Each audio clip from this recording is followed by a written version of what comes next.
Hello दोस्तों, मेरा नाम है सुभाष और आज मैं लेके आया हूँ आपके लिए एक नई क्लास राजस्थान करंट अफेयर्स जनवरी 2026 जो कि आपके राजस्थान एसआई का एग्ज़ाम आ रहा है उसके लिए इम्पोर्टेंट है। अभी एलडीसी का एग्ज़ाम आने वाला है जुलाई, उसके लिए इम्पोर्टेंट है। लैब असिस्टेंट का एग्ज़ाम आ रहा है, उसके लिए इम्पोर्टेंट है। ठीक है, तो शुरुआत करते हैं अपन सबसे पहली न्यूज़ की। पहली न्यूज अपनी प्रथम कोटा हाड़ौती ट्रेवल मार्ट 2026 जिसका आयोजन हुआ था चंबल नदी के तट पर कोटा में। इसका उद्देश्य है हाड़ौती क्षेत्र कोटा बूंदी बारा झालावाड़ में पर्यटन को बढ़ावा देना। क्या उद्देश्य है हाड़ौती क्षेत्र कोटा बूंदी बारा झालावाड़ में पर्यटन को बढ़ावा देना?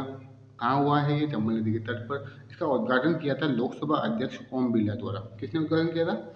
लोकसभा अध्यक्ष ओम बिरला द्वारा। आयोजक कौन थे इसके? इसके आयोजक है होटल फेडरेशन ऑफ राजस्थान और राजस्थान पर्यटन विभाग। कौन है? होटल फेडरेशन ऑफ राजस्थान और राजस्थान पर्यटन विभाग। मुख्य फोकस की बात करें इस स्मार्ट की तो मुख्य फोकस है वन्यजीव अभ्यारण्य, चंबल नदी पर्यटन और ऐतिहासिक किले में पर्यटन को बढ़ावा देना। विशेष उपलब्धि की बात करें इसमें तो क्षेत्रीय पर्यटन विकास के लिए पर्यटन विभाग और होटल फेडरेशन ऑफ राजस्थान के बीच क्या हुआ है? एमओयू पर हस्ताक्षर हुए। ओके, तो आगे चलते हैं अपन अब दूसरी न्यूज। राजस्थान में एआई इम्पैक्ट कॉन्फ्रेंस 2026 कब हुई?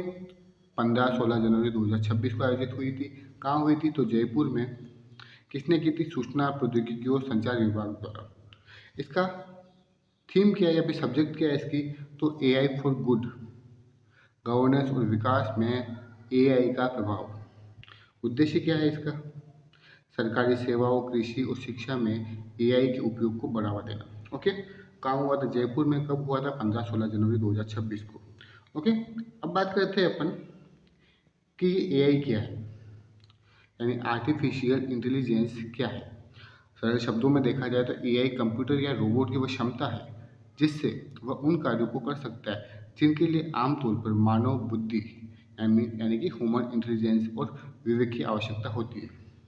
यानी एआई कंप्यूटर रोबोट की वह क्षमता है जिसमें वह उन कार्यों को भी कर सकता है जिनके लिए आमतौर पर मानव बुद्धि और विवेक की आवश्यकता होती है।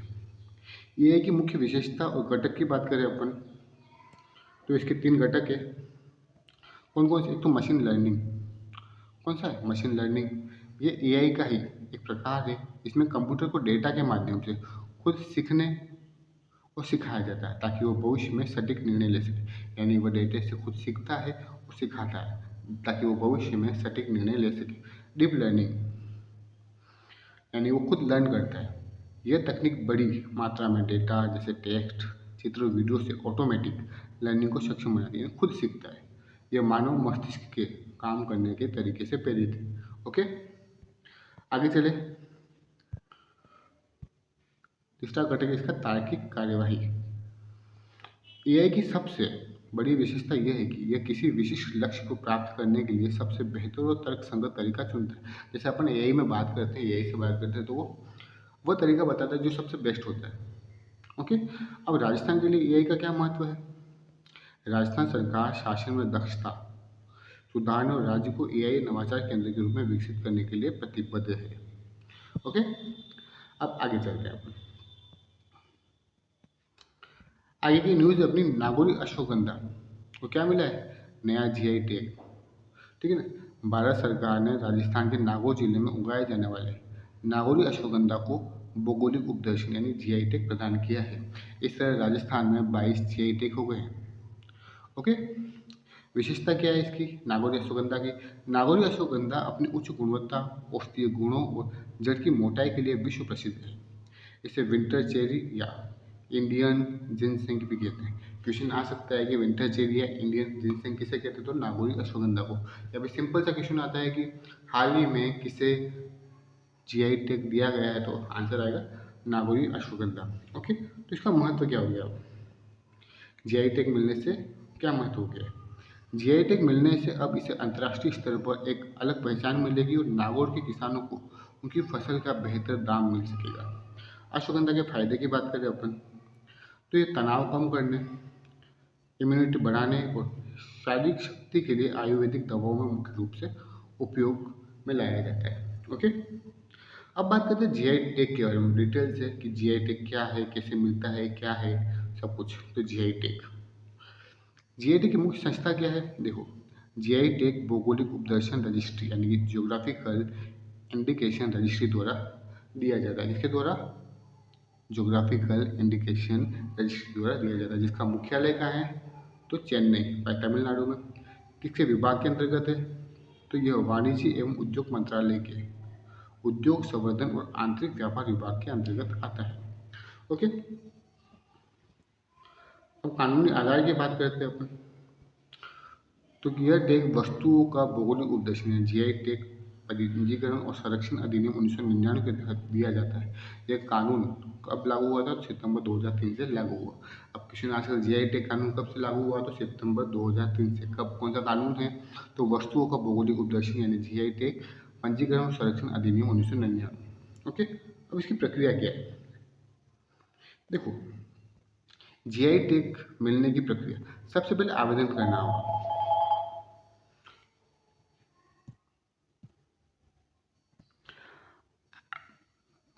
प्रक्रिया देखते हैं अपन। तो आवेदन, कोई भी उत्पादकों का संघ या संगठन जैसे नागौर के किसानों का संघ चेन्नई रजिस्ट्री में आवेदन करता है। जांच, उसके बाद क्या होगी? उसकी जांच होगी। रजिस्ट्री उत्पाद की विशेषता, उसके इतिहास और भौगोलिक संबंध की जांच करती है, फिर उसका प्रकाशन करती है। क्या करती है? प्रकाशन। जांच के बाद इसे जीआई जनरल में प्रकाशित किया जाता है, ताकि यदि किसी को आपत्ति हो तो वह दर्ज करा सकता है। उसके बाद क्या होगा? पंजीकरण। यदि कोई आपत्ति नहीं आती तो उत्पाद को आधिकारिक तौर पर जीआई टैग मिल जाता है। ओके, अब इसकी वैधता की बात कर लेते हैं अपन कि कितने वर्ष तक रहता है।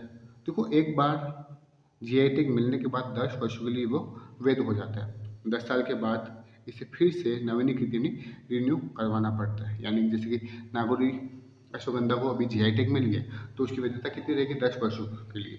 10 वर्ष के बाद इसका जीआई टैग समाप्त हो जाएगा, अगर उसका पंजीकरण या फिर रिन्यू नहीं कराया गया तो।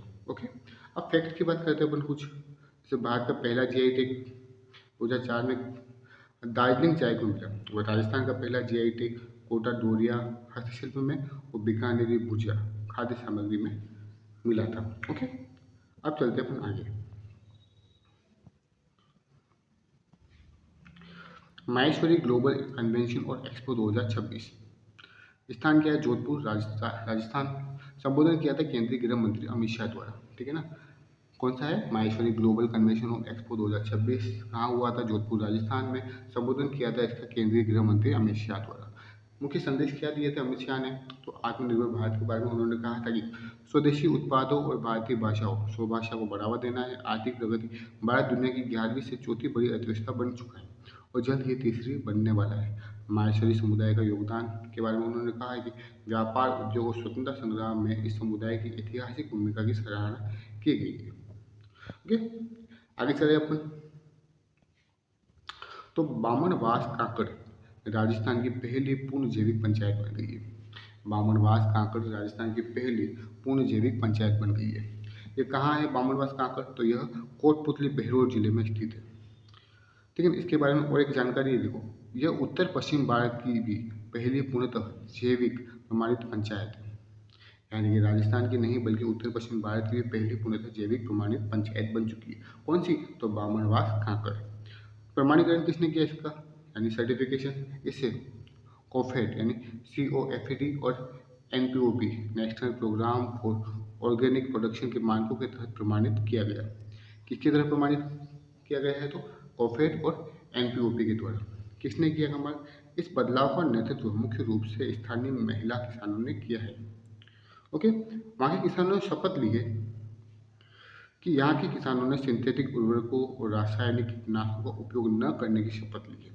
मॉडल, यह पंचायत जैविक कृषि, पशुपालन और पर्यावरण संरक्षण को जोड़कर सतत ग्रामीण विकास का एक बेहतरीन मॉडल बन गई है। अब अगर RS मेंस में क्वेश्चन लिखो और आ जाता है जैविक कृषि के बारे में, तो इसका आप जिक्र कर सकते हो। आगे चलते हैं अपन कुछ और बातों की। जैविक गांव, जिलों के बारे में बात करते हैं अपन।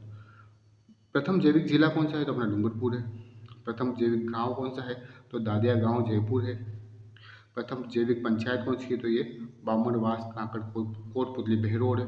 और जैविक उत्कृष्टता केंद्र कहाँ है? तो झालावाड़। ओके, प्रथम जैविक जिला कौन सा है तो डूंगरपुर है। प्रथम जैविक गांव कौन सा तो दादिया गांव जयपुर है। प्रथम जैविक पंचायत कौन सी तो बामनवास कांकड़ कोटपुतली बेहरोड है। और जैविक उत्कृष्टता केंद्र कौन सा है तो झालावाड़ है। ओके, आगे चले।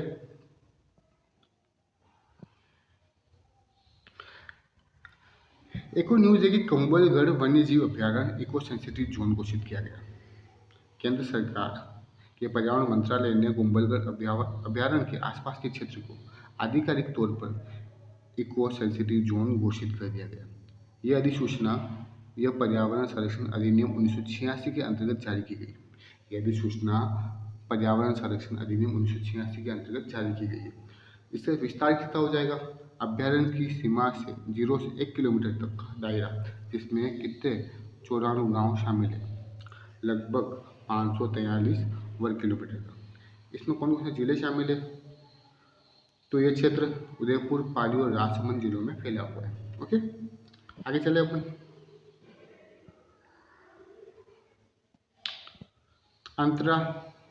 अंतर्राष्ट्रीय ऊंट महोत्सव 2026।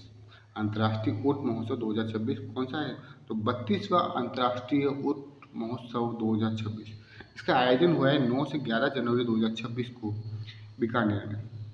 कहाँ हुआ है 9 से 11 जनवरी 2026 को बीकानेर में।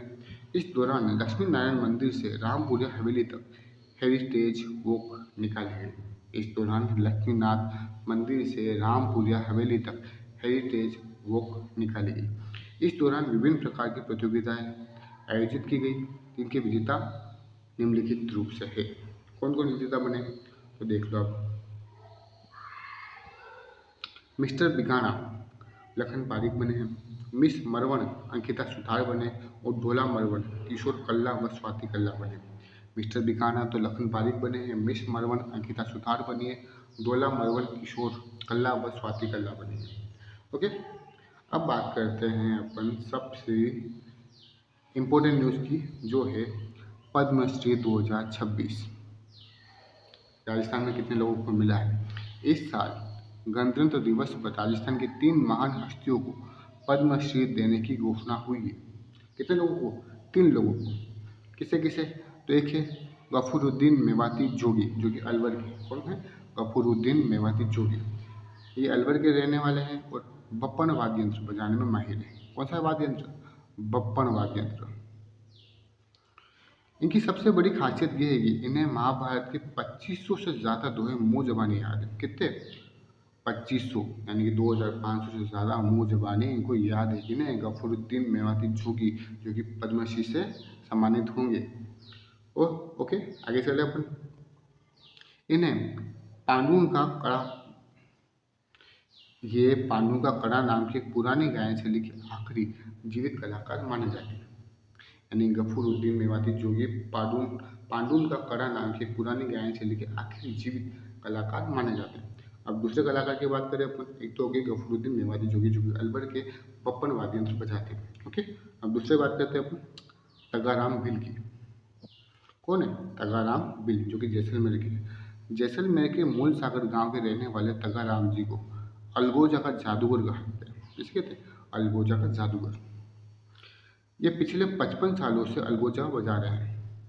ठीक है ना, आपको पता ही होगा कि अलगोजा राजस्थान का राज वाद्य यंत्र है, इसलिए इनका नाम परीक्षा के लिए बहुत जरूरी है। ठीक है ना, लेकिन राजस्थान का राज्य वाद्य यंत्र कौन सा है तो अलगोजा है। ठीक है ना, जादूगर कौन है तो तगाराम भील। ओके, कहाँ के जैसलमेर।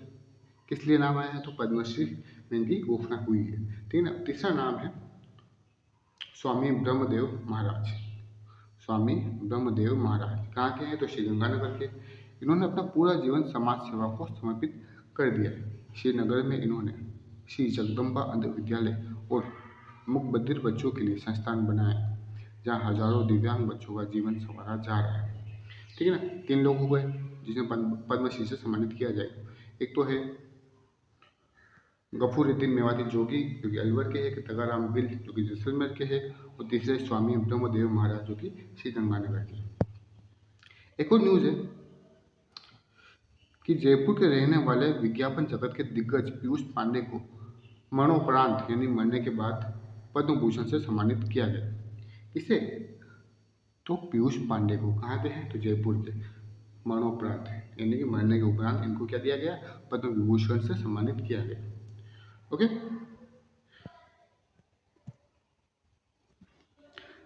आगे चले। अब आगे न्यूज़ है, I start learning management system. क्या नाम है? I start learning management system को लॉन्च किया गया। कब? तो 9 जनवरी 2026 को मुख्यमंत्री भजनलाल शर्मा द्वारा। ठीक है, 6 जनवरी 2026 को मुख्यमंत्री भजनलाल शर्मा द्वारा I start learning management system को लॉन्च किया गया। ओके, इसका उद्देश्य क्या है? तो प्रदेश में डिजिटल लर्निंग और कौशल विकास और नवाचार को बढ़ावा देना। क्या है इसका उद्देश्य? प्रदेश में डिजिटल लर्निंग, कौशल विकास और नवाचार को बढ़ावा देना। फायदा क्या होगा इससे? यह सिस्टम युवाओं को उद्यमिता और नई स्किल सीखने में मदद करेगा। ओके, और जब ये लॉन्च हुआ था सब साथ में मुख्यमंत्री ने कुछ और पोर्टल भी लॉन्च किए थे। मुख्यमंत्री ने इसके साथ 2 और बड़े डिजिटल प्लेटफॉर्म लॉन्च किए हैं। पहला है राजस्थान एआई पोर्टल। कौन सा? Rajasthan AI portal. इसे राज्य की एआईएमएल नीति को प्रभावी ढंग से लागू करने के लिए बनाया गया। ओके, राजस्थान एआई पोर्टल को राज्य की एआईएमएल नीति को प्रभावी ढंग से लागू करने के लिए बनाया गया है। यह एआई और मशीन लर्निंग के क्षेत्र में राजस्थान को आगे लेके जाएगा। कौन? Rajasthan AI portal. दूसरा है राजस्थान एवीजीसी एक्सआर पोर्टल। आपको पता है कि अभी एक नीति आई थी एवीजीसी एक्सआर पोर्ट नीति, ठीक है ना। फुल फॉर्म क्या है इसका? तो animation, visual effect, gaming, comics और एक्सआर यानी एक्सटेंडेड रियलिटी। मकसद क्या है इसका? गेमिंग, एनिमेशन और विजुअल इफेक्ट के क्षेत्र में काम करने वाली नई प्रतिभाओं को प्रोत्साहित करना। ओके, आगे चले। अब आई है एक नीति जिसका नाम है राजस्थान एआईएमएल पॉलिसी 2026। इसकी कुछ मुख्य बातें हैं। लॉन्च कब हुई थी? स्थान कौन सा था? ये देख लेते हैं सबसे पहले। 6 जनवरी 2026 को मुख्यमंत्री भजनलाल शर्मा ने जयपुर के जेसीसी में इसे लॉन्च किया। कब किया? 6 जनवरी 2026 को। कहाँ से? जयपुर से। उद्देश्य क्या है? राजस्थान के आईटी और आईटीएस हब के रूप में विकसित करना और ई गवर्नेंस का विस्तार करना। सेंटर ऑफ एक्सीलेंस की बात करें, इस नीति के तहत प्रदेश में artificial intelligence centre of excellence की स्थापना की जाएगी। कहाँ होगी? एक अलग से क्वेश्चन आएगा, लेकिन अभी तक स्थापना नहीं हुई है। होगी, किसकी स्थापना होगी? Artificial intelligence centre of excellence की स्थापना की जाएगी। इस पॉलिसी के तहत राजस्थान एआईएमएल पॉलिसी 2026 के तहत इससे क्या होगा? प्रशासन में सुधार होगा। सार्वजनिक सेवाओं को अधिक पारदर्शी, तेज और नागरिक केंद्रित बनाने के लिए एआई और मशीन लर्निंग का उपयोग किया जाएगा। शिक्षा और प्रशिक्षण में इसकी बात करें तो स्कूलों, आईटीआई, पॉलिटेक्निक और कॉलेजों में एआई शिक्षा को बढ़ावा दिया जाएगा और साथ ही युवाओं और सरकारी कर्मचारियों के लिए विशेष प्रशिक्षण कार्यक्रम भी चलेंगे इस नीति के तहत। ओके, आगे चले अपन सुरक्षा और गोपनीयता के बारे में। डेटा सुरक्षा सुनिश्चित करने और साइबर अपराधों की रिपोर्टिंग के लिए स्पष्ट प्रक्रिया तय की गई। एआई नोडल अधिकारी कौन होगा? देखो, प्रत्येक सरकारी विभाग अपने यहाँ एआई के उपयोग की संभावनाओं को देखने के लिए एक एआई नोडल अधिकारी नियुक्त करेगा। इस नीति के तहत तो एआईएमएल पॉलिसी की 2026 के तहत किसे? एआई नोडल अधिकारी। कहाँ पे? प्रत्येक सरकारी विभाग में। ओके, स्टार्टअप को मदद मिलेगी इससे। एमएसएमई और स्टार्टअप्स को एआई से जुड़ी रिसर्च के लिए टॉप अप प्रोत्साहन दिया जाएगा। ओके, आगे चले अपन। अब एक अभियान जिसका नाम है प्रेरणा अभियान 2.0। ठीक है ना, कौन सा अभियान है? प्रेरणा अभियान 2.0। इसकी फुल फॉर्म क्या है? देखो, pregnancy registration and yearly childhood development and nutrition awareness.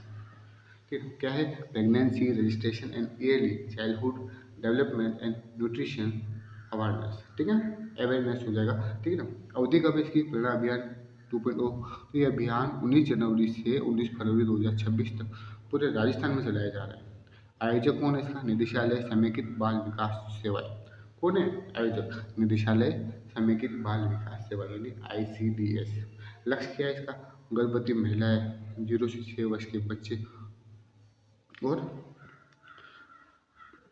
आकांक्षी जिलों की किशोरियाँ।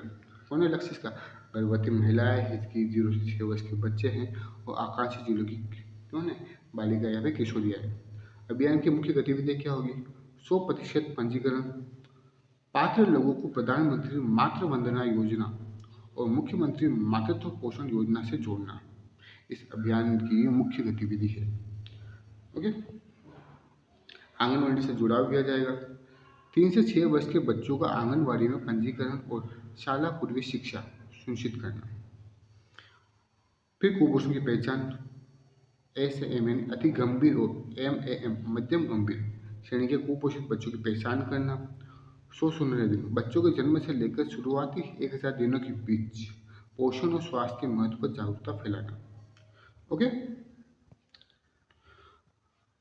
फिर है डिजिटलीकरण, बच्चों का वजन लंबाई मापकर पोषण ट्रैकर ऐप पर अपलोड करना, उनकी आधार व आयुष्मान ID बनाना। ओके, आगे चले अपन, एक योजना आएगी वापस,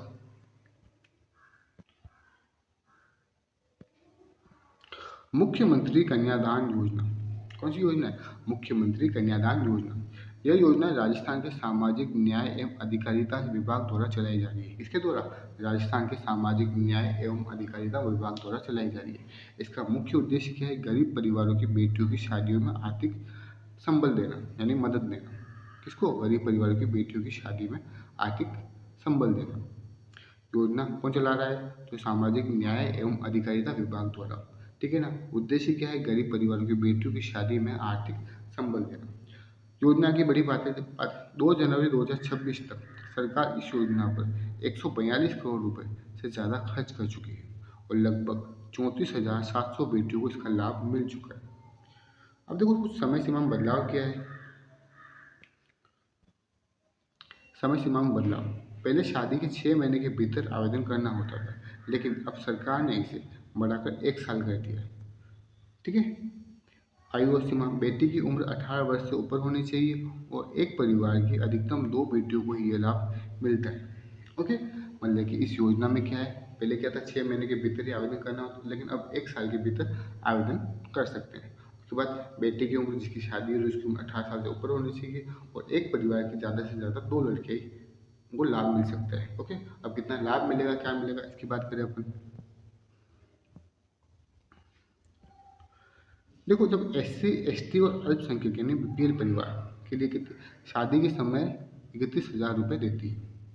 शादी के समय सरकार 31,000 रुपये देती है। अगर बेटी 10वीं पास है तो 10,000 रुपये एक्स्ट्रा देती है। कितने? अगर बेटी 10वीं पास है तो 10,000। बाकी देखो, शादी हो रही है, लड़की है, 18 साल प्लस है, ठीक है, तो उसे कितने रुपये मिलेंगे? 31,000 रुपये मिलेंगे। लेकिन अगर उसने 10वीं पास कर रखी है तो उसे कितने मिलेंगे फिर? 41,000 रुपये। अगर बेटी ने ग्रेजुएट कर रखी है यानी डिग्री ले रखी है तो उससे 20,000 रुपये एक्स्ट्रा, यानी कितने हो जाएंगे?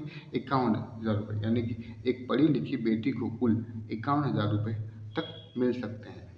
इसकी बात करें ST ST और अल्पसंख्यक BPL परिवार। ओके, आगे चले अपन। अब फिर देखिए अन्य श्रेणियाँ यानी शेष BPL, अंत्योदय, महिला खिलाड़ी और विशेष योग्यजन को, इनके लिए आधार राशि यानी शादी के लिए मिनिमम कितने मिलेंगे? 21,000 रुपये। लेकिन अगर शिक्षा के आधार भाई में 10वीं पास है तो कितने मिलेंगे? 10,000 एक्स्ट्रा यानी 31,000 रुपये और ग्रेजुएशन के लिए 20,000 एक्स्ट्रा मिलते हैं। ठीक है, यानी टोटल कितने मिल सकते हैं? तो 41,000 रुपये तक की मदद मिलती है। ओके, याद रखोगे आप। आगे चले, एक ऐप लॉन्च किया है, my career advisor mobile app. Rajasthan के शिक्षा विभाग ने मुख्यमंत्री भजनलाल शर्मा की पहल पर इसे लॉन्च किया। किसने लॉन्च किया? शिक्षा विभाग ने। ठीक है ना।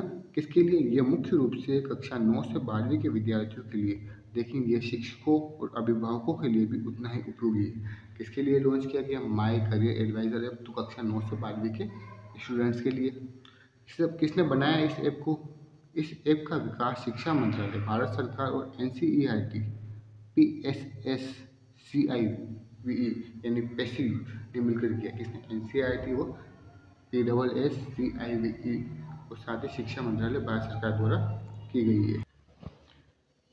इस सब की खासियत क्या है, देखो आप, ये एक आधुनिक एआई यानी आर्टिफिशियल इंटेलिजेंस आधारित ऐप है जो विद्यार्थियों को उनकी रुचि और कौशल के आधार पर पर्सनलाइज करियर गाइडेंस देता है। ओके, आगे चले अपन। आगे है गांधी नोबेल शांति पुरस्कार 2025 किसे मिला है? डॉक्टर रामकरण यादव को। ठीक है ना, किसको मिला है? डॉक्टर रामकरण यादव को, जो क्या है, प्रवक्ता है। ये राजस्थान के कोटपुतली जिले के पवाना अहिर गांव के निवासी है। कहाँ हुआ इनका सम्मान? तो ये हुआ था 2 जनवरी 2026 को शिमला में आयोजित किया गया। कहाँ मिला इनको? ये शिमला में। कब मिला? 2 जनवरी 2026 को। ये सम्मान का समारोह किसने आयोजित किया था? यह कार्यक्रम गांधी पीस फाउंडेशन नेपाल द्वारा 93वीं टीसी प्रकाश जयंती के अवसर पर आयोजित किया गया था। क्यों मिला? डॉक्टर रामकरण यादव को शिक्षा, सामाजिक सुधार और राष्ट्र निर्माण के कार्यों में उनकी महत्वपूर्ण भूमिका के लिए गांधी नोबेल शांति पुरस्कार 2025 से उन्हें सम्मानित किया गया। ओके, आगे चले। फिर बात करते हैं अपन जयपुर लिटरेचर फेस्टिवल 2026। ये आयोजित हुआ था 15 से 19 जनवरी 2026 को होटल क्लाकर्स आमेर जयपुर में। यह 19वां संस्करण है जयपुर लिटरेचर फेस्टिवल का। इसके पार्टनर कौन है इस बार? इस बार नॉर्वे कंट्री पार्टनर है और राजस्थान स्टेट पार्टनर के रूप में शामिल हुए। कंट्री पार्टनर कौन है? तो नॉर्वे। कौन है? नॉर्वे। और स्टेट पार्टनर कौन है? तो राजस्थान। प्रमुख वक्ता की बात करते हैं इंटरनेट के जनक टिम बर्नर्स-ली, पूर्व मुख्य न्यायाधीश डी.वाई. चंद्रचूड़ और दिग्गज गीतकार जावेद अख्तर, शतरंज खिलाड़ी विश्वनाथ आनंद और आयरलैंड के पूर्व पीएम लियो वराडकर जैसे बड़े नाम इस मंच पर नजर आए। ओके, अब इस फेस्टिवल में कुछ सम्मान दिए गए हैं। देखो, प्रमुख पुरस्कार और सम्मान। जयपुर लिटरेचर फेस्टिवल के मंच से साहित्य और कला के क्षेत्र में कुछ बहुत ही महत्वपूर्ण पुरस्कार दिए गए। महाकवि कन्हैयालाल सेठिया पुरस्कार, कौन सा? 11वां। किसे मिला है ये? कवि और संगीत अध्येता यतीन्द्र मिश्र को। किसे मिला है? यतीन्द्र मिश्र को। महाकवि कन्हैयालाल सेठिया पुरस्कार किसे मिला है? यतीन्द्र मिश्र को, 11वां। उनकी कृति है काव्य संग्रह बिना कलिंग विजय के। उन्होंने कृति लिखी थी काव्य संग्रह है बिना कलिंग विजय के लिए ये सम्मान मिला है। कौन सा सम्मान? महाकवि कन्हैयालाल सेठिया। किसे मिला है? यतीन्द्र मिश्र को। कौन सा है? तो 11वां है। एक है द्वारका प्रसाद अग्रवाल मिश्र सम्मान। कौन सा है? द्वारका प्रसाद अग्रवाल सम्मान। ये मिला है मशहूर लेखक और अभिनेता पीयूष मिश्रा को। किसे मिला है? पीयूष मिश्रा को। कौन सा? द्वारका प्रसाद अग्रवाल सम्मान। फिर बात करते हैं सविता माली आर्ट इनोवेशन पुरस्कार। ये मिला है युवा कवि विजय राही को। ठीक है ना। यह पुरस्कार जोधपुर की दिवंगत चित्रकार सविता माली की स्मृति में दिया जाता है। इसमें 25,000 रुपये की राशि प्रदान की जाती है। सविता माली आर्ट इनोवेशन पुरस्कार में कितने रुपये मिलते हैं? 25,000 रुपये। किसे मिला है? तो विजय राही को। ओके, आगे चले अपन। फिर बात करते हैं अपन शेरगढ़ अभ्यारण्य की। शेरगढ़ अभ्यारण्य में दुनिया की सबसे छोटी जंगली बिल्ली मिली है। चर्चा में क्यों आया? जनवरी 2026 में राजस्थान के 12 जिले में स्थित शेरगढ़ वन्यजीव अभ्यारण्य में दुनिया की सबसे छोटी बिल्ली रस्टी स्पॉटेड कैट देखी गई। कौन सी?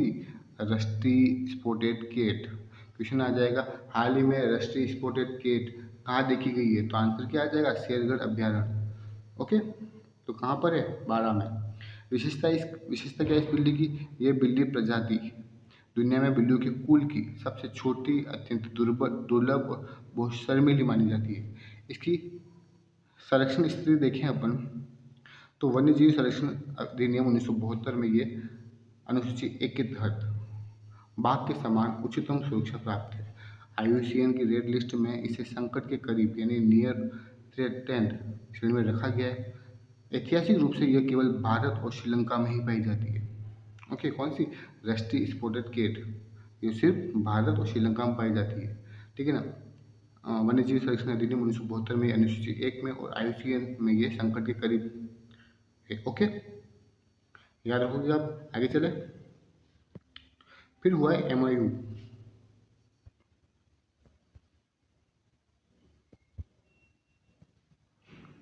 गूगल, IIT दिल्ली और नेशनल लॉ यूनिवर्सिटी जोधपुर के बीच क्या हुआ है, MOU। इसके मध्य गूगल, IIT दिल्ली और नेशनल लॉ यूनिवर्सिटी जोधपुर के बीच क्या हुआ है, MOU। कहाँ हुआ है, तो 6 जनवरी 2026 को जयपुर में आयोजित Rajasthan regional AI impact conference के दौरान ये MOU हुआ है। खास बात क्या है इसकी, इस समझौते पर साइनिंग को मंच पर होलोग्राफिक रूप में दिखाया गया। इस समझौते पर साइनिंग को, मतलब कि जो साइन किए हैं, को मंच पर होलोग्राफिक 3D तकनीक में दिखाया गया। गूगल क्या करेगा, गूगल की मदद से स्वास्थ्य, कृषि, परिवहन और नागरिक सेवाओं में AI और मशीन लर्निंग आधारित पायलट प्रोजेक्ट शुरू किए जाएंगे। इससे सरकारी कामकाज में ग्लोबल बेस्ट प्रैक्टिस का उपयोग होगा। गूगल का क्या है, गूगल की मदद से स्वास्थ्य, कृषि, परिवहन और नागरिक सेवाओं में AI और मशीन लर्निंग आधारित पायलट प्रोजेक्ट शुरू किए जाएंगे। इससे सरकारी कामकाज में ग्लोबल बेस्ट प्रैक्टिस का उपयोग होगा।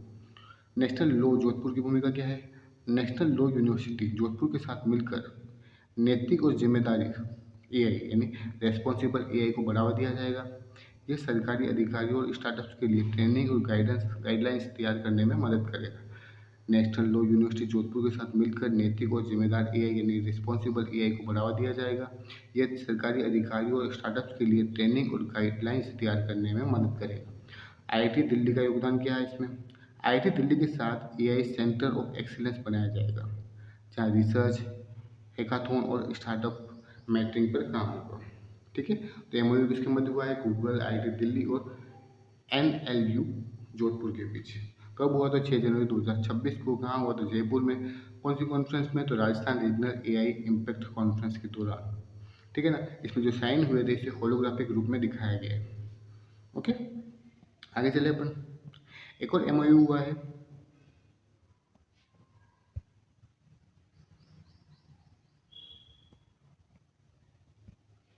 राजीविका और बेयरफुट कॉलेज के बीच सोलर दीदी MOU। कब हुआ, ये भी 6 जनवरी 2026 को। किसके मध्य हुआ है, तो राजस्थान ग्रामीण आजीविका विकास परिषद राजीविका और बेयरफुट कॉलेज तिलोनिया अजमेर के मध्य। किसके मध्य हुआ है, राजीविका और बेयरफुट कॉलेज तिलोनिया अजमेर के मध्य हुआ है। उद्देश्य क्या है इस MOU का, ग्रामीण महिलाओं को सोलर दीदी के रूप में प्रशिक्षित कर उन्हें सौर उपकरणों की मरम्मत और देखरेख का विशेषज्ञ बनाना। यानी कि ग्रामीण महिलाओं को सोलर दीदी के रूप में प्रशिक्षित, यानी कि उनको क्या प्रशिक्षित करना और उन्हें सौर उपकरणों की मरम्मत और देखरेख की जानकारी और विशेषज्ञ बनाना। प्रशिक्षण का विवरण देखें अपन, प्रशिक्षण का विवरण देखें अपन, तो स्वयं सहायता समूह की महिलाओं को 40 दिवसीय आवासीय प्रशिक्षण दिया जाएगा। कितने दिवसीय, SHG की महिलाओं को 40 दिवसीय आवासीय प्रशिक्षण दिया जाएगा। इसमें सोलर उपकरणों का संचालन, वायरिंग और फील्ड एक्सपोजर जैसी तकनीकी चीज़ें सिखाई जाएगी। इससे लाभ क्या होगा, प्रमुख लाभ और भविष्य की योजना क्या होगी इससे, स्वच्छ ऊर्जा आजीविका, महिलाओं को सौर ऊर्जा के क्षेत्र में स्वरोजगार और आय के नए अवसर प्रदान होंगे। इससे पंचायत स्तर पर जुड़ा हुआ, ट्रेनिंग के बाद इन सोलर दीदियों को पंचायतों और ग्रामीण परिवारों से जोड़ा जाएगा, ताकि वे गाँव में ही सेवाएं, ग्रामीण विकास। इसका बड़ा लक्ष्य ग्रामीण क्षेत्रों में सौर प्रणाली की उम्र बढ़ाना और महिलाओं को तकनीकी रूप से आत्मनिर्भर बनाना है। किसके मध्य हुआ है, तो राजीविका और बेयरफुट कॉलेज तिलोनिया के मध्य क्या हुआ है, MOU हुआ है। कब हुआ है, 6 जनवरी 2026 को। किसके लिए हुआ, सोलर दीदी बनाएंगे। वो क्या बनाएंगे, सोलर दीदी बनाएंगे। 40 दिन का प्रशिक्षण दिया जाएगा उनको, ठीक है, जिनमें उनको सोलर उपकरणों का संचालन, वायरिंग, फिर एक्सपोजर जैसी तकनीक की चीज़ें सिखाई जाएगी। ओके, आगे चले अपन। अब एक अभियान है जिसका नाम है स्पर्श कुष्ठ जागरूकता अभियान 2026। कौन सा है, स्पर्श कुष्ठ जागरूकता अभियान 2026। यह अभियान 30 जनवरी से 13 फरवरी 2026 तक पूरे राजस्थान में चलाया जाएगा। ठीक है ना, आयोजक कौन है इसका, राजस्थान चिकित्सा एवं स्वास्थ्य विभाग। कौन है, राजस्थान चिकित्सा एवं स्वास्थ्य विभाग। इस अभियान का थीम क्या है, तो भेदभाव का अंत एवं गरिमा सुनिश्चित करना। स्पर्श कुष्ठ जागरूकता अभियान 2026 की थीम है भेदभाव का अंत एवं गरिमा सुनिश्चित करना। उद्देश्य क्या है इसका, समाज से कुष्ठ रोग यानी लेप्रोसी से जुड़ी भ्रांतियों और सामाजिक कलंक को खत्म करना। यानी समाज से कुष्ठ रोग यानी लेप्रोसी से जुड़ी भ्रांतियाँ और सामाजिक कलंक को खत्म करना। अभियान की अनूठी पहल क्या है? देखो, यूनिक स्टेप्स क्या लिए गए? विशिष्ट अतिथि। यदि गांव में कोई व्यक्ति कुष्ठ रोग से पूरी तरह मुक्त हो चुका है तो उसे ग्राम सभा में विशिष्ट अतिथि के रूप में आमंत्रित कर सम्मानित किया गया। इस तरह यह अभियान पंचायत, ब्लॉक और जिला स्तर पर जमीनी स्तर रूप से चलाया गया। पंचायत, ब्लॉक और जिला स्तर तक जमीनी रूप से चलाया गया। सार्वजनिक अपील की बात करें इसमें, स्थानीय सरपंचों और जनप्रतिनिधियों द्वारा इस बीमारी की प्रति भेदभाव मिटाने की सार्वजनिक अपील की गई। ओके, आगे चले। कब से कब तक है? तो 30 जनवरी 13 फरवरी 2026 तक। 30 जनवरी से 13 फरवरी 2026 तक पूरे राजस्थान में आयोजक है इसका राजस्थान चिकित्सा एवं स्वास्थ्य विभाग। थीम क्या है इसकी? भेदभाव को अंत एवं गरिमा सुनिश्चित करना। ओके, आगे चले अपन।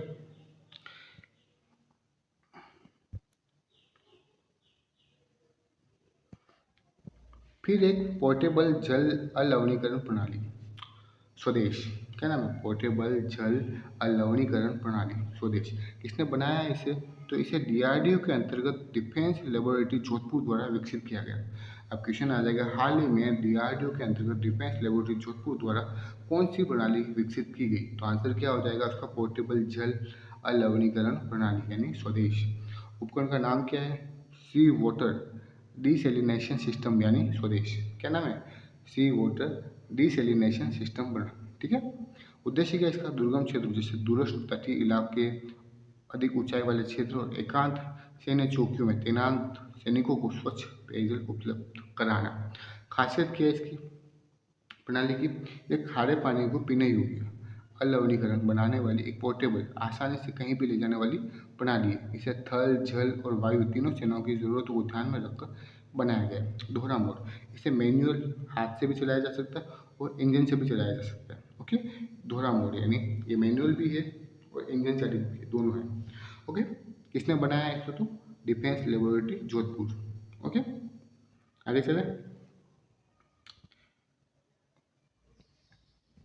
एक है भैरव बटालियन, भारतीय सेना की विशेष फोर्स बनी है। तैयारी का स्थान, इस फोर्स यानी सैन्य बल को राजस्थान के नसीराबाद, अजमेर की सैनिक छावनी में तैयार किया गया। अब क्वेश्चन आ जाएगा, भैरव बटालियन को कहाँ तैयार किया गया? तो कहाँ तैयार किया? नसीराबाद सैनिक छावनी में, जो कहाँ पर है? अजमेर में। उद्देश्य क्या है इसका? आधुनिक युद्ध की चुनौतियों और सुरक्षा खतरों का सामना करने के लिए।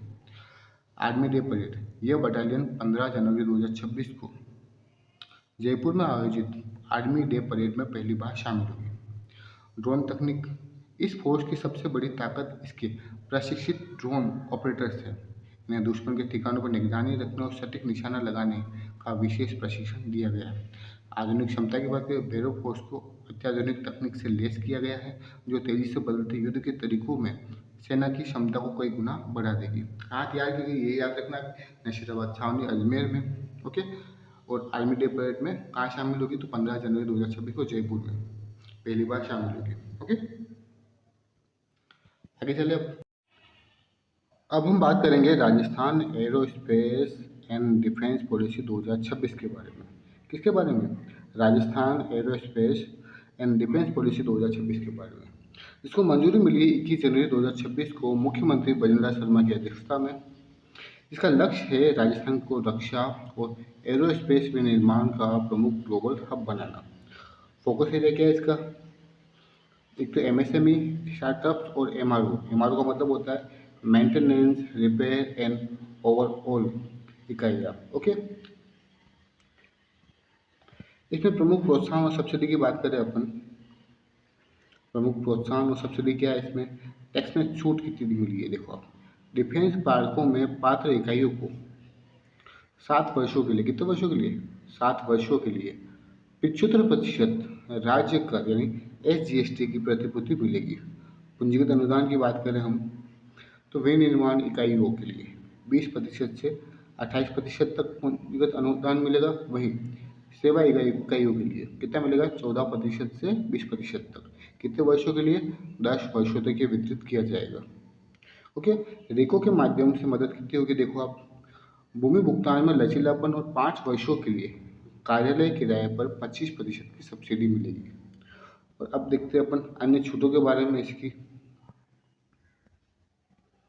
अन्य छूट क्या है देखो, 7 साल तक बिजली शुल्क में 100% छूट मिलेगी। मंदी शुल्क और स्टैम्प शुल्क में भी छूट और प्रतिपूर्ति मिलेगी। एडिशनल बूस्टर में देखो, एम्प्लॉयमेंट बूस्टर 10 से 15%, सनराइज बूस्टर है 25% और एंकर बूस्टर है 10%, जैसे अतिरिक्त लाभ मिलेंगे। अब परियोजना श्रेणियों को वर्गीकरण देखो, इन्वेस्टमेंट के आधार पर विनिर्माण, मैन्युफैक्चरिंग लार्ज 50 से 300 करोड़, मेगा 300 से 1000 करोड़, अल्ट्रा मेगा 1000 करोड़ से अधिक। सेवा सेक्टर की बात करें अपन तो लार्ज 25 से 100 करोड़, मेगा 100 से 250 करोड़ और अल्ट्रा मेगा 250 करोड़ से अधिक। ओके, चले आगे।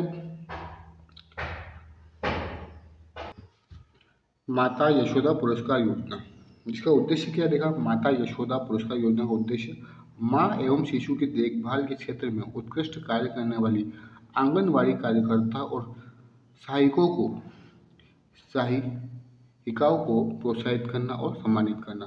पुरस्कार राशि देखो आप, आंगनवाड़ी आंगनवाड़ी कार्यकर्ता को कितने मिलेंगे, 5100 रुपये एवं प्रशस्ति पत्र मिलेगा। वहीं आंगनवाड़ी सहायिका को 2100 रुपये एवं प्रशस्ति पत्र दिया जाएगा। कब दिया जाएगा अवसर, यह पुरस्कार हर साल अंतर्राष्ट्रीय महिला दिवस 8 मार्च के अवसर पर प्रदान किया जाता है। के कार्यान्वयन विभाग कौन है इसका, तो राजस्थान का महिला एवं बाल विकास विभाग। अब क्वेश्चन आता है कि माता यशोदा पुरस्कार योजना पर पुरस्कार वितरित कब किए जाते हैं, तो कब किए जाए, अंतर्राष्ट्रीय महिला दिवस 8 मार्च को, ठीक है ना। पुरस्कार राशि कितनी है, तो आंगनवाड़ी कार्यकर्ता को 5100 रुपये और आंगनवाड़ी सहायकों को 2100 रुपये। ओके, चले आगे। अब एक है Rajasthan industries and SME summit 2026। कौन सी है, Rajasthan industries and SME summit 2026, जो 20 जनवरी 2026 को जयपुर में आयोजित हुई। कब हुई, 20 जनवरी 2026 को जयपुर में आयोजित हुई है। आयोजक कौन है इसका, तो SME चैम्बर ऑफ इंडिया और manufacture and exporters association of India. कौन कौन है, SME चैम्बर ऑफ इंडिया और manufacturers and exports association of India.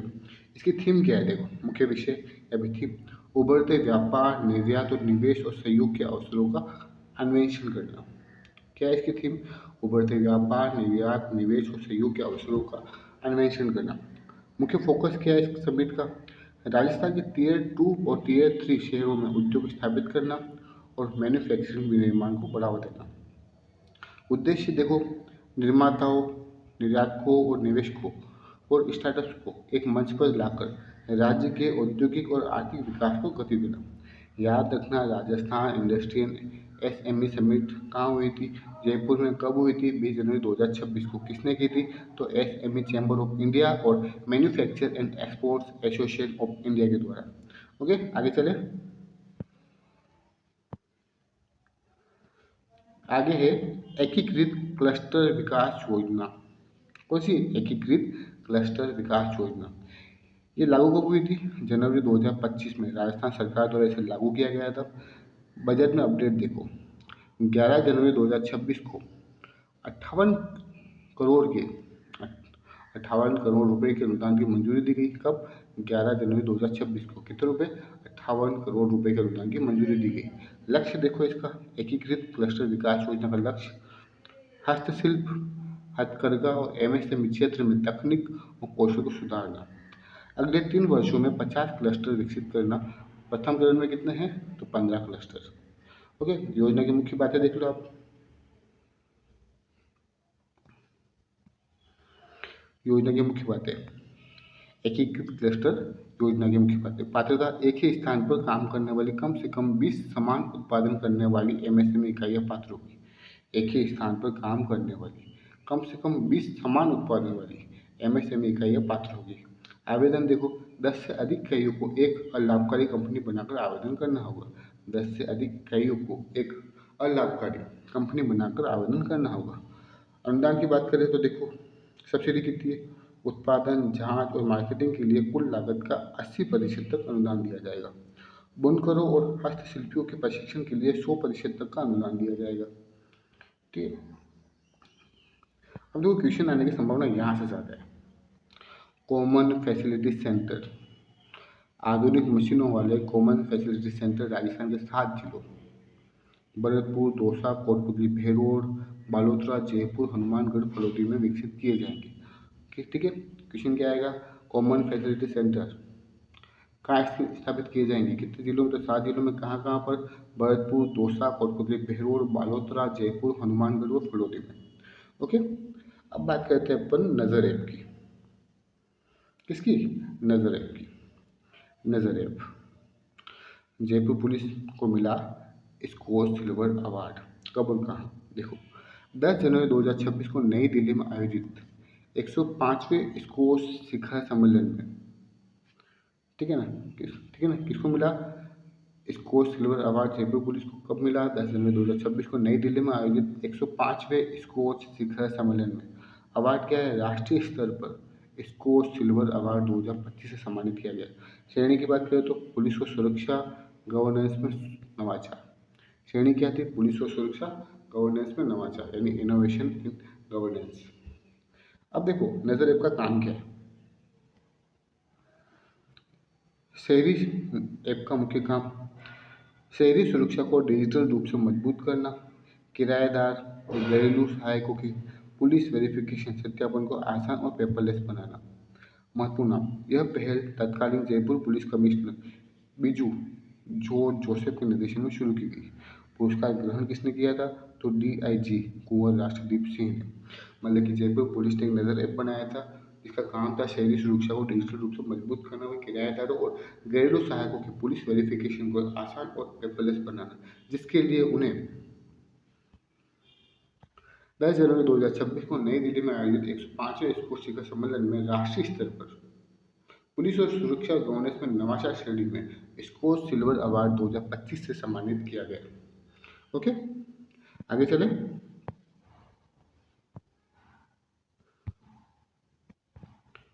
अब बात करेंगे अपन राज्य स्तरीय विशाल आरोग्य मेला 2026, जिसका आयोजन हुआ 15 से 18 जनवरी 2026 को शिल्पकला केंद्र जयपुर। कहाँ हुआ था, 15 से 18 जनवरी 2026 को शिल्पकला केंद्र जयपुर में। किस विभाग के द्वारा, तो आयुर्वेद विभाग राजस्थान सरकार द्वारा।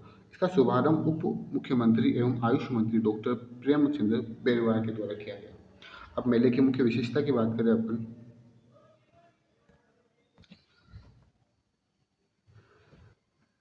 तो मेले में आयुर्वेद, योग, प्राकृतिक चिकित्सा, यूनानी, सिद्धा और होम्योपैथी जैसे सभी चिकित्सा पद्धतियों की जानकारी और निःशुल्क सेवाएं प्रदान की गई। इसके बाद जन जागरूकता फैलाई गई, ठीक है ना। उद्देश्य देखो, प्राचीन भारतीय चिकित्सा पद्धतियों को लोकप्रिय बनाना और स्वस्थ जीवन के प्रति लोगों को प्रेरित करना इसका उद्देश्य है। किसका उद्देश्य है, तो राज्य स्तरीय विशाल आरोग्य मेले का कब हुई थी, 15 से 18 जनवरी शिल्पकला केंद्र जयपुर में। किसके द्वारा, आयुर्वेद विभाग राजस्थान सरकार द्वारा, जिसका शुभारंभ उप मुख्यमंत्री आयुष मंत्री डॉक्टर प्रेमचंद्र बेरवा के द्वारा की गई थी। ओके, आगे चले।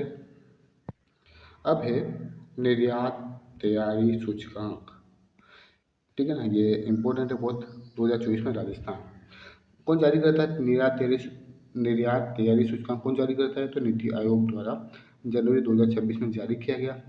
ओवरऑल रैंकिंग की बात करें तो राजस्थान 47.31 स्कोर के साथ देश में 17वें स्थान पर है।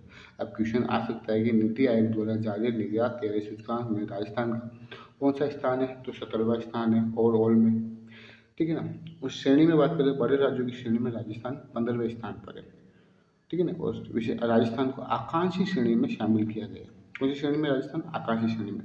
ओवरऑल रैंकिंग कितना स्कोर है, 47.31 स्कोर है। देश में कौन सा स्थान है, तो 17वां। श्रेणी में बड़े राज्यों की श्रेणी में राजस्थान 15वें स्थान पर है, और कौन सी श्रेणी में है, तो आकांक्षी श्रेणी में शामिल किया गया। ओके, आगे चले। अब बात करते हैं अपन 77 गणतंत्र दिवस यानी 77वें गणतंत्र दिवस पर राजस्थान की झांकी। मुख्य, बीकानेर की विश्व प्रसिद्ध उफ्ता कला यानी ऊँटी खाल पर की जाने वाली स्वर्ण नक्काशी, ठीक है ना। 77वें रिपब्लिक डे पर क्या आकर्षण रहा, बीकानेर की विश्व प्रसिद्ध उफ्ता कला ऊँटी खाल पर की जाने वाली स्वर्ण नक्काशी। इसकी थीम क्या थी झांकी की, राजस्थान मरुस्थल का स्वर्ण स्पर्श। क्या है? राजस्थान मरुस्थल का स्वर्ण स्पर्श, ये राजस्थान की झांकी की थीम थी। रैंकिंग माई गवर्नमेंट पोर्टल की पॉपुलर चॉइस वोटिंग में राजस्थान की इस झांकी को देश के टॉप 3 राज्यों में तीसरा स्थान मिला। कितना, कौन सा स्थान मिला? तीसरा स्थान। किसमें? माई गवर्नमेंट पोर्टल की पॉपुलर चॉइस वोटिंग में राजस्थान की इस झांकी को देश के टॉप 3 राज्यों में तीसरा स्थान मिला।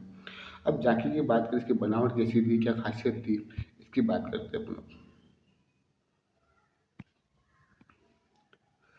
झांकी की बनावट और खासियत, अग्रभाग यानी आगे का फ्रंट क्या रहेगा। झांकी के आगे 13 फीट ऊंची एक प्रतिमा थी जो 180 डिग्री घूम रही थी।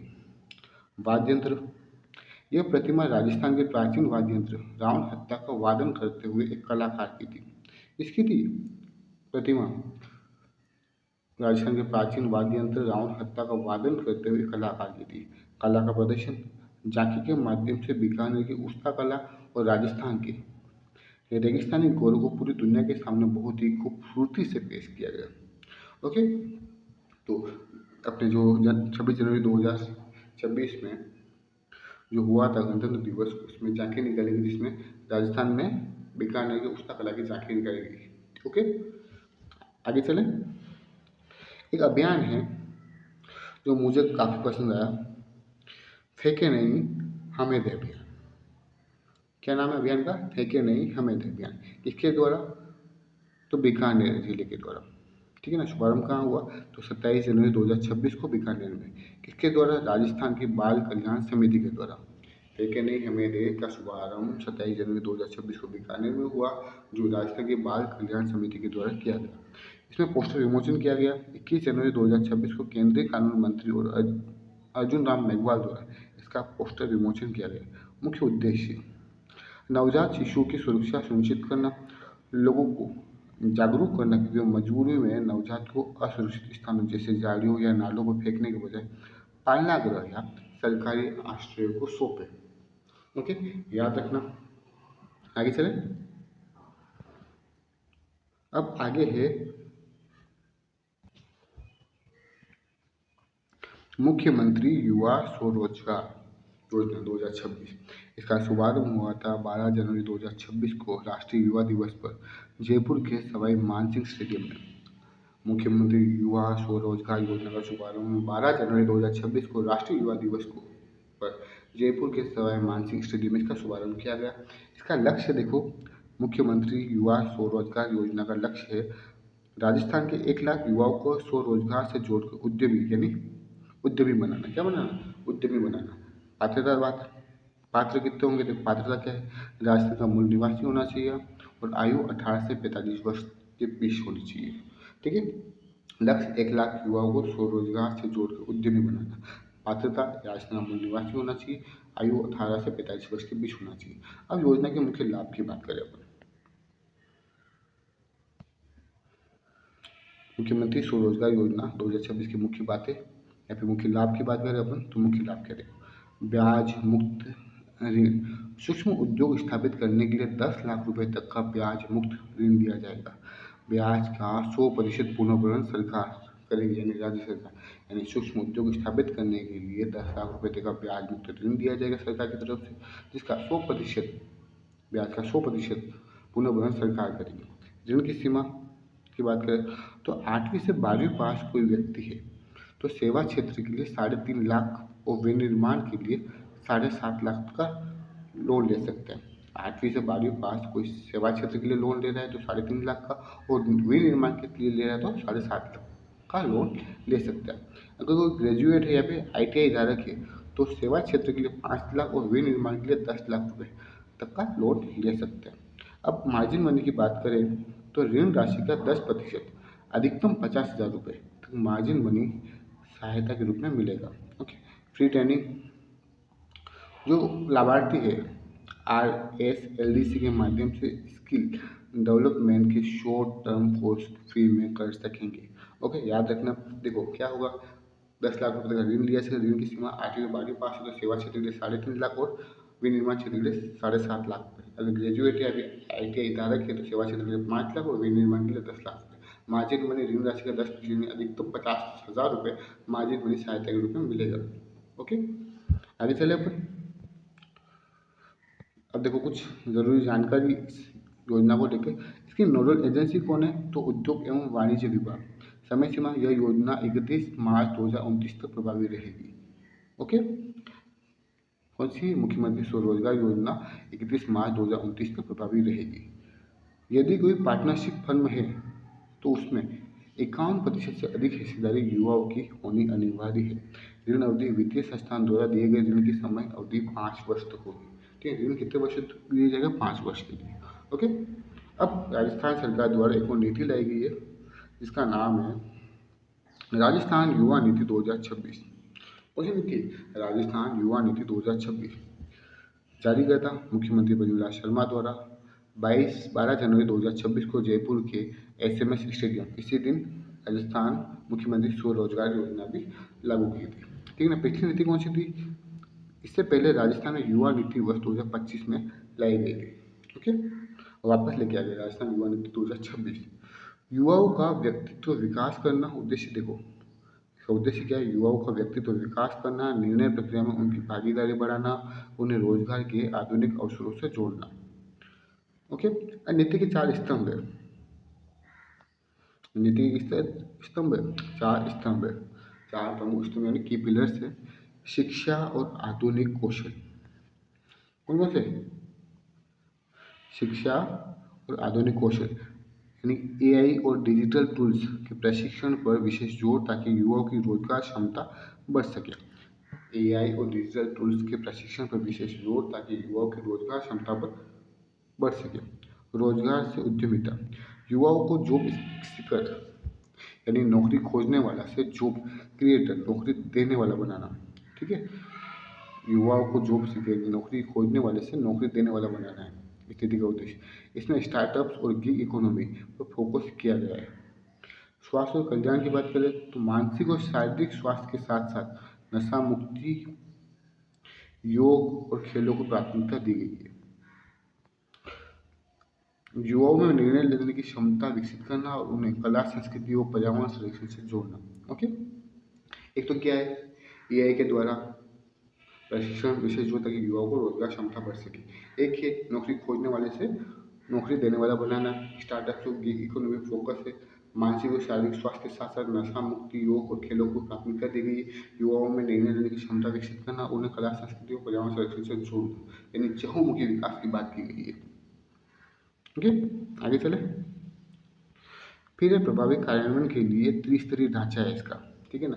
राष्ट्रीय युवा नीति 2026 में प्रभावी क्रियान्वयन के लिए त्रिस्तरीय ढांचा है। इस नीति को लागू करने के लिए एक मजबूत सिस्टम बना है। उच्च स्तरीय समिति, इसकी अध्यक्षता खेल एवं युवा मामलात मंत्री करेंगे। राज्य स्तरीय टास्क फोर्स होगा और कोर कमेटी होगी। ओके, आगे चले। अब हम बात करेंगे राजस्थान रोजगार नीति 2026। ये भी कब लॉन्च हुई? 12 जनवरी 2026 को। तो 12 जनवरी 2026 को 3 हो गई है। एक तो युवा नीति, रोजगार नीति और एक स्वरोजगार योजना। ओके, ये भी कब हुई? राष्ट्रीय युवा दिवस को जयपुर के SMS स्टेडियम में। इसका बड़ा लक्ष्य देखो,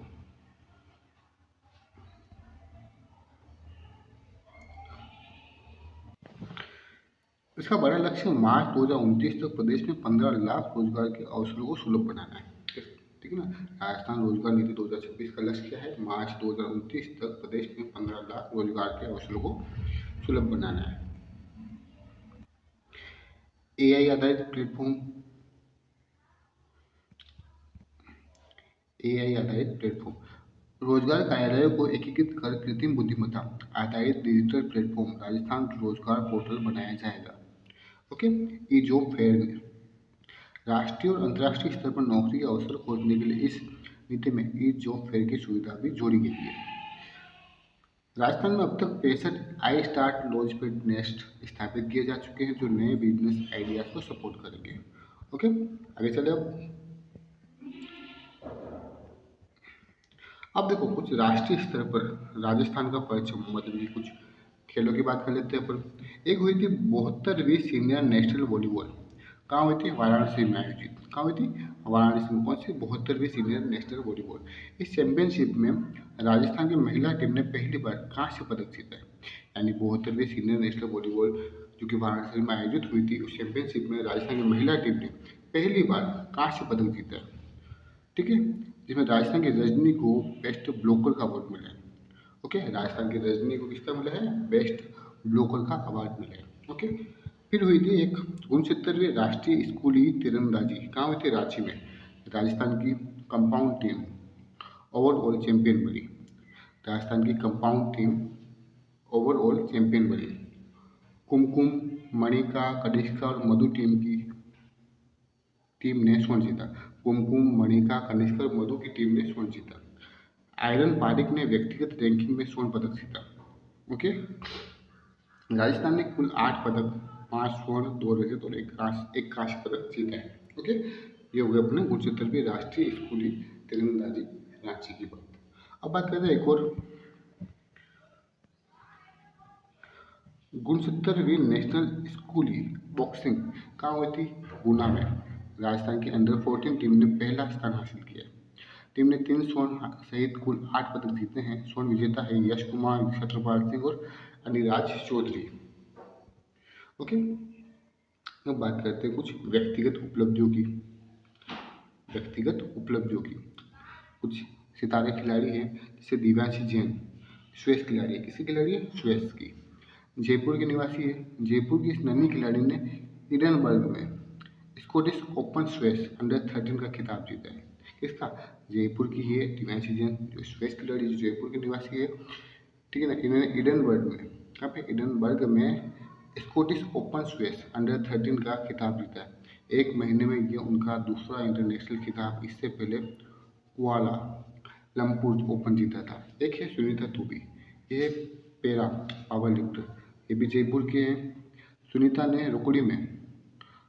रुड़की में नेशनल पैरा पावर लिफ्टिंग में 79 किलोग्राम भार वर्ग में स्वर्ण पदक जीता है। इन्होंने राजस्थान स्टेट चैंपियनशिप में भी स्वर्ण जीता है। ओके, अब बात करते हैं अपन खेलो इंडिया गेम्स की। अब बात करेंगे अपन खेलो इंडिया बीच गेम्स 2026 में राजस्थान का प्रदर्शन। इसका आयोजन कहाँ हुआ था? खेलो इंडिया बीच गेम्स का तो 5 से 10 जनवरी 2026 को दीव के गोगला बीच पर। कहाँ हुआ था? दीव के गोगला बीच पर। राजस्थान की रैंकिंग की बात करें तो पदक तालिका में राजस्थान 10वें स्थान पर है। तो पहले स्थान पर कौन है? तो कर्नाटका। कुल पदक राजस्थान ने शानदार प्रदर्शन करते हुए 2 स्वर्ण पदक और 3 कांस्य पदक जीते हैं। कितने? 2 स्वर्ण पदक जीते हैं और 3 कांस्य पदक जीते हैं। स्वर्ण पदक विजेता की बात करें अपन, स्वर्ण पदक विजेता राजस्थान ने बीच कबड्डी के दोनों वर्गों महिला और पुरुष में हरियाणा को हराकर इतिहास रचा। यानी कि राजस्थान ने बीच कबड्डी में महिला और पुरुष वर्गों ने क्या है, मतलब क्या है? स्वर्ण पदक जीता है। क्या जीता है? स्वर्ण पदक। महिला बीच कबड्डी राजस्थान की टीम ने हरियाणा को 43-36 से हराकर स्वर्ण पदक जीता है। प्रमुख खिलाड़ी कौन है? महिला खिलाड़ी तो मनप्रीत कौर, प्रिया शर्मा, ज्योति गुर्जर, रेणुका, आशा गुर्जर और रजनी। पुरुष बीच कबड्डी में राजस्थान की टीम ने हरियाणा को 47-27 से हराकर स्वर्ण पदक जीता है। कबड्डी के खिलाड़ी कौन है पुरुष में? ब्रजेंद्र सिंह चौधरी, जितेंद्र यादव, राहुल चौधरी, चेतन कुमार चौधरी, जय भगवान और सचिन। ओके, अब बात करते हैं अपन कांस्य पदक विजेता। कांस्य पदक विजेता में पेंचक सिलाट में राजस्थान ने पेंचक सिलाट खेल में 3 कांस्य पदक हासिल किए। सूरज गोरा 70 किलोग्राम भार वर्ग में, रवि चौधरी 90 किलो भार वर्ग में और चेनाराम सेपाट 95 किलोग्राम भार वर्ग में। ओके, अब आगे चलते हैं। अब देखते हैं कुछ अन्य महत्वपूर्ण घटनाक्रम जनवरी 2026 के अन्य महत्वपूर्ण घटनाक्रम। एक है 10वां गिनीज वर्ल्ड रिकॉर्ड बनाया है। उदयपुर के डॉक्टर लक्षराज सिंह मेवाड़ा ने 22 जनवरी 2026 को 1400 से अधिक मिट्टी के मटके वितरित कर अपना 10वां गिनीज वर्ल्ड रिकॉर्ड बनाया है। कौन सा? 10वां गिनीज वर्ल्ड रिकॉर्ड बनाया है। एक है साइबर सुरक्षा में राजस्थान का डंका। राजस्थान देश भर में साइबर सुरक्षा का मॉडल बना है। धोखाधड़ी की रकम बचाने के मामले में वर्ष 2025 में राजस्थान देश में 5वें स्थान पर रहा है। कौन से स्थान पर? 5वें स्थान पर। ओके, पुलिस और कानून की बात करें तो 3 नए न्यायिक कानूनों को लागू होने से राजस्थान पुलिस की दोष वृद्धि दर 41% से बढ़कर 40% हो गई है। एक है मिसेज वोगस्टार सीजन 4 जयपुर की IT प्रोफेशनल सिंधुजा जायसवाल ने ये खिताब जीता है। मतलब कि जयपुर की IT प्रोफेशनल सिंधुजा जायसवाल ने मिसेज वोग स्टार सीजन 4 का खिताब जीता है। ओके, आगे चले। एक है राष्ट्रीय मतदाता दिवस कब है? 25 जनवरी को। ओके, 16वें राष्ट्रीय मतदाता दिवस पर राज्यपाल हरिभाऊ बागड़े ने 79 अधिकारियों को सम्मानित किया। इसकी थीम क्या थी राष्ट्रीय मतदाता दिवस की? मेरा भारत मेरा वोट। ओके, अब पुस्तकों की चर्चा कर लेते हैं। विधानसभा अध्यक्ष वासुदेव देवनानी ने राज्यपाल को अपनी पुस्तक सनातन संस्कृति की अटल दृष्टि भेंट की। यानी कि वासुदेव देवनानी की पुस्तक कौन सी है? सनातन संस्कृति की अटल दृष्टि। अब है लोकायुक्त रिपोर्ट। लोकायुक्त प्रताप कृष्ण लोहरा ने राजस्थान को लोकायुक्त का 37वां वार्षिक प्रतिवेदन सौंपा है। ओके, आगे चले। प्रशासनिक और सरकारी अपडेट कर लेते हैं अपन। RPSC में बदलाव। 21 जनवरी 2026 को, कब? 21 जनवरी 2026 को कैबिनेट मीटिंग में निर्णय लिया गया कि RPSC में अब उप सचिव परीक्षा और परीक्षा नियंत्रक के पदों को बदलकर केवल उप सचिव पद कर दिया गया। यानी पहले 2 पद होते थे, उप सचिव परीक्षा और परीक्षा नियंत्रक। इन दोनों को मिलाकर केवल 1 पद हो गया है अब उप सचिव। ओके, अब sports life insurance scheme. Rajasthan में अंतर्राष्ट्रीय पदक विजेताओं के लिए ये योजना शुरू की गई है। अब क्वेश्चन आ सकता है कि राजस्थान में अंतर्राष्ट्रीय पदक विजेताओं के लिए कौन सी योजना शुरू की गई है? तो नाम क्या है? स्पोर्ट्स लाइफ इंश्योरेंस स्कीम, जिसमें 25 लाख रुपए तक का दुर्घटना और जीवन बीमा कवर मिलेगा। सचिवालय में नई कमेटियां। मुख्यमंत्री ने कर्मचारियों की कार्यकुशलता और केडर विसंगतियों के समाधान हेतु 2 अलग अलग कमेटियों के गठन की घोषणा की है। ओके, आगे चले। अब बात करते हैं प्रमुख पुरस्कार और सम्मान की। प्रमुख पुरस्कार और सम्मान की। World book of record. Bharatpur के डॉक्टर ललित कुमार भारद्वाज को गिद्धों के संरक्षण पावर ऑफ वेट अभियान के लिए पुरस्कृत किया गया। ओके, भरतपुर के डॉक्टर ललित कुमार भारद्वाज को गिद्धों के संरक्षण पावर ऑफ वेट अभियान के लिए वर्ल्ड बुक ऑफ रिकॉर्ड से पुरस्कृत या फिर सम्मानित किया गया। एक है robin one blue award 2025। Jaipur के कॉर्पोरेट लॉयर विनीत गुप्ता को कौन सा पुरस्कार मिला है? Robin one blue award. Okay, किसके लिए? तो वैदिक क्षेत्र में उत्कृष्ट योगदान के लिए। Okay, Rajasthan women's glory award 2025 किसे दिया गया है? तो डॉक्टर रुचि सोगरवाल को। ओके, किसमें? तो ये लीडरशिप इन कॉर्पोरेट श्रेणी में। ओके, आगे चले। राष्ट्रीय रैंकिंग में राजस्थान का प्रदर्शन। PM विश्वकर्मा योजना। राजस्थान ऋण स्वीकृति और वितरण में देश में दूसरे स्थान पर रहा। ठीक है ना। PM विश्वकर्मा योजना के अंतर्गत राजस्थान ऋण स्वीकृति और वितरण में देश में दूसरे स्थान पर रहा। कुछ विशिष्ट ट्रेडों स्वर्णकार लोहार मूर्तिकार के पंजीकरण में राजस्थान पहले स्थान पर है। दवाइयों की उपलब्धता। राजस्थान औषधीय सर्जिकल और टाँके उपलब्ध कराने में देश में प्रथम स्थान पर है। ओके, दवाई की उपलब्धता पर राजस्थान कौन से स्थान पर है? प्रथम स्थान पर है। एक राष्ट्रीय युवा संसद। PM श्री स्कूल जवाहर नवोदय विद्यालय सूरतगढ़ ने 26वीं राष्ट्रीय युवा संसद में प्रथम स्थान प्राप्त किया। क्वेश्चन आ सकता है कि 26वीं राष्ट्रीय युवा संसद में प्रथम स्थान किसने प्राप्त किया है? तो PM श्री स्कूल जवाहर नवोदय विद्यालय सूरतगढ़ श्रीगंगानगर ने। ओके, अब कुछ सरकारी योजनाएं पहले हैं। सरकारी योजनाएं और पहले मुख्यमंत्री आयुष्मान बाल संबल योजना। दुर्लभ बीमारी से पीड़ित बच्चों को 50 लाख रुपए तक का निःशुल्क इलाज और 18 वर्ष की आयु तक 5,000 रुपये प्रति माह की सहायता दी जाएगी। मुख्यमंत्री आयुष्मान बाल संबल योजना के अंतर्गत दुर्बल बीमारी से पीड़ित बच्चों को 50 लाख रुपए तक का निःशुल्क इलाज और 18 वर्ष की आयु तक 5,000 रुपये प्रति माह की सहायता दी जाएगी। अब है राष्ट्रीय सड़क और सुरक्षा माह। 1 से 31 जनवरी 2026 तक हुआ था। इसकी थीम थी सीख से सुरक्षा, तकनीक से परिवर्तन। ओके, राष्ट्रीय सड़क सुरक्षा माह की थीम क्या है? सीख से सुरक्षा और तकनीक से परिवर्तन। अब एक है क्षेत्रीय AI इम्पैक्ट कॉन्फ्रेंस। इलेक्ट्रॉनिक्स और सूचना प्रौद्योगिकी मंत्रालय इसकी मेजबानी जयपुर में करेगा। ये इंडिया AI इम्पैक्ट समिट 2026 की पूर्व तैयारी है। ओके, आगे चले। अब है कृषि और ग्रामीण विकास की बात करें।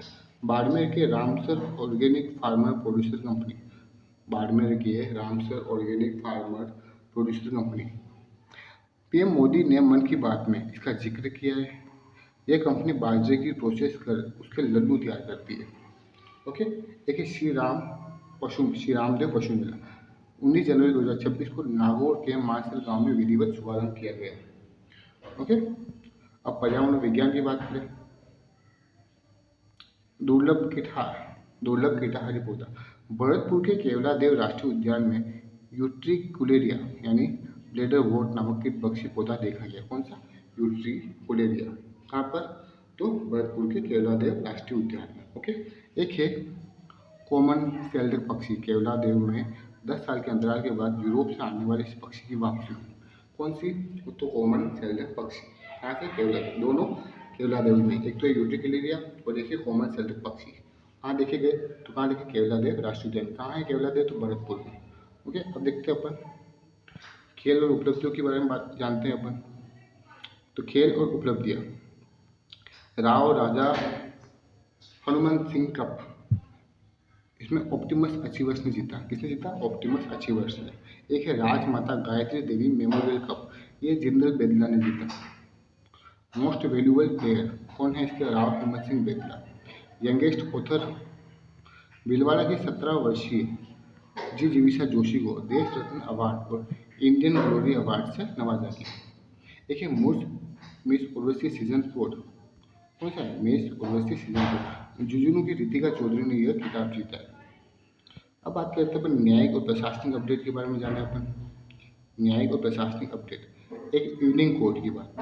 राजस्थान हाईकोर्ट के कार्यवाहक मुख्य न्यायाधीश ने पायलट प्रोजेक्ट के तहत इवनिंग कोर्ट शुरू करने के लिए 5 जजों की समिति गठित की है। क्वेश्चन आ सकता है इवनिंग कोर्ट के लिए, पायलट प्रोजेक्ट के तहत इवनिंग कोर्ट शुरू करने के लिए कौन सी कितने जजों की समिति गठित की गई है? तो 5 जजों की। कितने जजों की? 5। देखिए आरबीएससी अपडेट, डॉक्टर संगीता आर्य ने हाल ही में क्या दिया? इस्तीफा दिया था। इसको क्या कर लिया? स्वीकार कर लिया गया। किसके तहत? तो आर्टिकल 316 क्लोज 2 ख के तहत। किसके तहत? आर्टिकल 316 क्लोज 2 क के तहत। ओके, देखिए विधेयक पुनर्विचार, राज्यपाल ने ऑनर किलिंग सहित कुल 10 विधेयकों को कानूनी पहलू के कारण विधानसभा को लौटा दिया गया। पुनर्विचार है तो लौटा दिया गया। ओके, आगे चले। आगे है ऊर्जा और विकास के बारे में। पुगल सोलर पार्क कहाँ है? बीकानेर में। यहाँ 2450 मेगावाट सौर ऊर्जा परियोजनाओं के साथ देश की बड़ी बैटरी ऊर्जा भंडारण प्रणाली भी स्थापित की जाएगी। कहाँ पर? तो पुगल सोलर पार्क कहाँ है? बीकानेर में। यहाँ 2450 मेगावाट सौर ऊर्जा परियोजनाओं के साथ देश की बड़ी बैटरी ऊर्जा भंडारण प्रणाली स्थापित की जाएगी। देखिए टूरिज्म अवार्ड, जोधपुर ने 2025 में 38 लाख से अधिक पर्यटकों की मेजबानी कर नया इतिहास रचा। एक common facility centre, Bharatpur, Hanumangarh, Balotra और जयपुर सहित 7 स्थानों पर 100 से अधिक औद्योगिक इकाइयों के लिए आधुनिक मशीनें लगाई जाएगी। ओके, अब बात करें नियुक्तियों और खेल की। राजस्थान राज्य कबड्डी संघ, जितेंद्र सिंह इसके क्या बने? अध्यक्ष बने। राजस्थान राज्य कबड्डी संघ के अध्यक्ष कौन है? तो जितेंद्र सिंह है। देखिए baseball federation, doctor Ashok Kumar Sharma को इसके उपाध्यक्ष चुना गया। किसका? उपाध्यक्ष। राजस्थान राज्य कबड्डी संघ के अध्यक्ष कौन है? जितेंद्र सिंह। बेसबॉल फेडरेशन के उपाध्यक्ष कौन है? डॉक्टर अशोक कुमार शर्मा। देखिए सिविल सेवा टेनिस, कोटा में आयोजित प्रतियोगिता में जयपुर जिले की टीम ने स्वर्ण पदक जीता है। अब बात करते हैं अन्य महत्वपूर्ण आयोजन।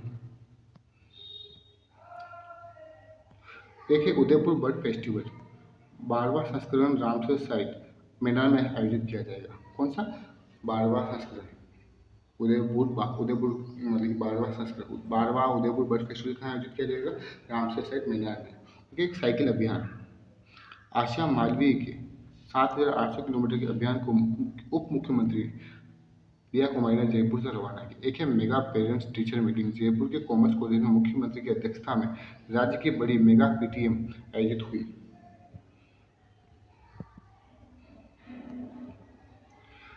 सरकारी नीतियाँ और गवर्नेंस राज्य उन्नति, 17 जनवरी 2026 को मुख्यमंत्री की अध्यक्षता में इसकी पहली बैठक हुई। इसे पीएम प्रगति की तर्ज पर स्थापित किया जाएगा।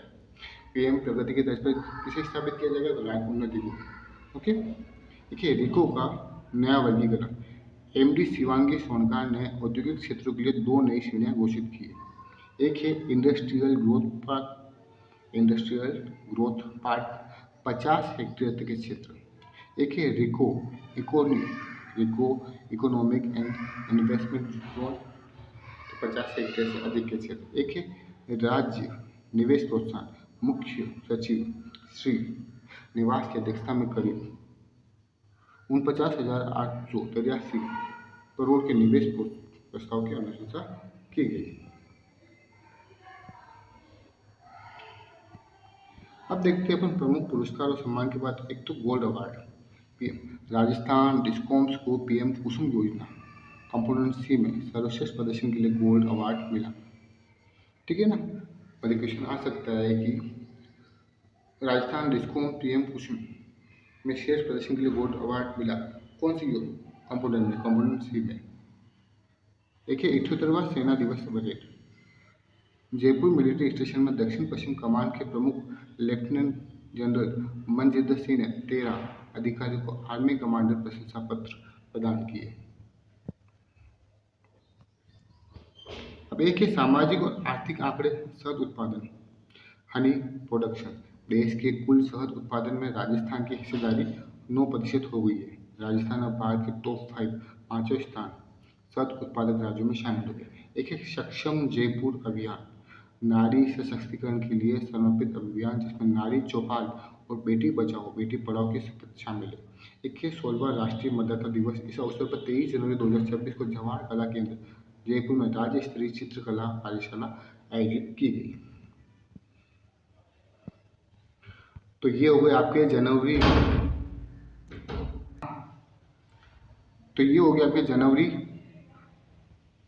2026 के करंट अफेयर्स खत्म। Okay, bye bye, best of luck.